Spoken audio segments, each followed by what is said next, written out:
Hey, so today I'm going to talk through how to write lead ad copy. I'm not a mega copywriter or anything like this, but I'm just sharing what's worked for me. And before I get into the framework that I use, I thought I'd just share what people tend to do, which is what a lot of people, including myself, did in the very beginning. So what typically happens is people go to the Facebook ads library, which is a big, index of all the public ads, and they just look up their competitors, see what's cool, and then kind of copy it and then edit it themselves for their own business and then run it. Usually it ends up being just question marks. You don't know whether it was good or bad, why it was good or bad, apart from obviously the conversion data, but you don't really have any kind of framework or system to understand why it was good. So what I do instead these days is actually take this framework from Hotjar. So Hotjar is a conversion rate optimization application, but they actually have this really cool framework which helps you plan and do conversion rate optimization. But the relevance of this is it can actually be used for copywriting as well. So they have three things that they want you to think about. One is they want to understand what are the drivers of users, or in this case, your customers. What are they feeling, or what is the situation that makes them want to engage with your product or service, as an example. The second thing to think about is what are the barriers that they might have to engaging with you. So for example, they might think help is too expensive. They might think they don't have the ability to do it. They think, for whatever reason, they don't have the time, that type of thing. These are the typical barriers that they might be thinking about. And the third thing to consider is hooks. So hooks in this case is not hooks in copywriting hooks. Hooks is what are the things that got people over the line to really engage with you? What persuaded people to buy from you or buy your course or get your consulting, that type of thing. So it might be, hey, I really liked working with you because you specifically help people in my situation, whereas everybody else is a generalist, for example. So once you've thought through these three things, you can then start to pick a framework. And the reason why we want to pick a framework is we're going to fill it out in a moment. But there are so many different frameworks to pick. There's AIDA, there's BAB, there's PAS, there's Sexy, there's all these different ones. So just pick the two that you like because you want to A/B test. But I generally recommend, if you don't have any ideas which framework you want to use, pick AIDA, or you can work with an ad copy that you've taken from the Facebook ads library. But we'll just use AIDA in this case as an example. So AIDA, the framework, stands for attention, which is usually through callouts, hooks, etc. Interest, which you usually generate by telling stories or developing the pain. Desire, which is you pitching your product. And action, which is the CTA. Cool, so now that you have the framework, you can start modularizing the copy itself. So in this case, where do we put each of these things? So the drivers, an easy place to put a driver is at the top. So an example from this ad that I took off the Facebook ad library, they have the brand name Spine Global Spine Diploma Program 2025. They may want to check that.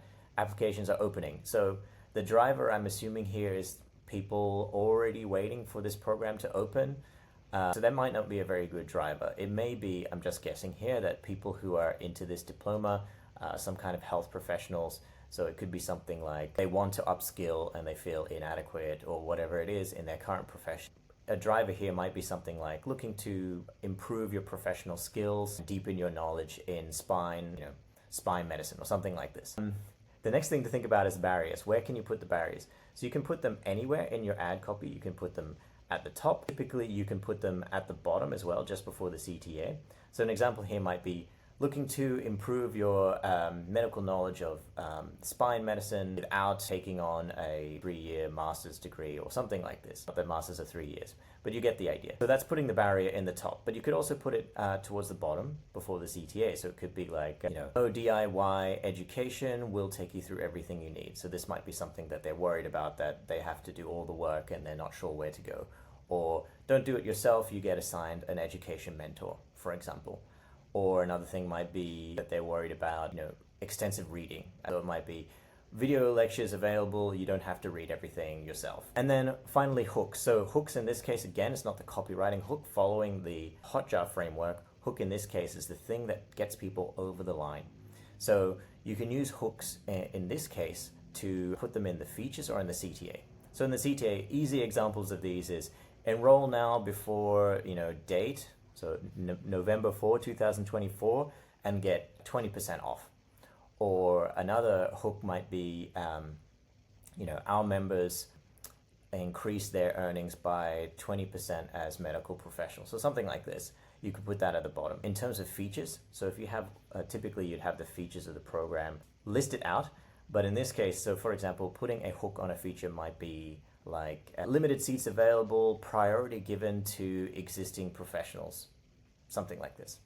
So now you can see how you can apply each of these things to both writing the copy and adapting copy that you've taken elsewhere.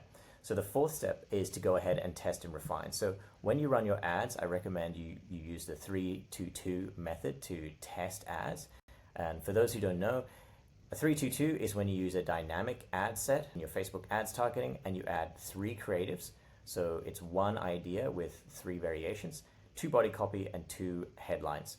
But in short, you will end up with an ad performance that looks like this. So you can see here, this ad ran, I think it was for a week, 2 weeks, and you can see one variation of the copy. So this is a breakdown by copy. One variation of the copy got the majority of the impressions, and it produced a cost per result, which was okay. Even though there was a cheaper one, this one got all the majority of it. So Facebook understood that this was the most scalable and engaging version of the copy. So now you can take the data from this to go, okay, well, what did I do differently for this copy? Like, what was the call out, or what was the beginning of this ad copy? Did I use one driver over another because there will be multiple drivers? Or did I list more barriers than others? Or did I implement different kinds of hooks? And now you can start to iterate through the process to go, okay, well, this idea worked really well. Now I will try the other one in my next test. So you can test different hooks against each other, or different barriers against each other, or different drivers against each other to work out what is the higher performing ad as you go through the tests. So I hope that helps. This should definitely give you some ideas on how to write your copy and what to put in the copy itself. If you have any questions, let me know. Thanks.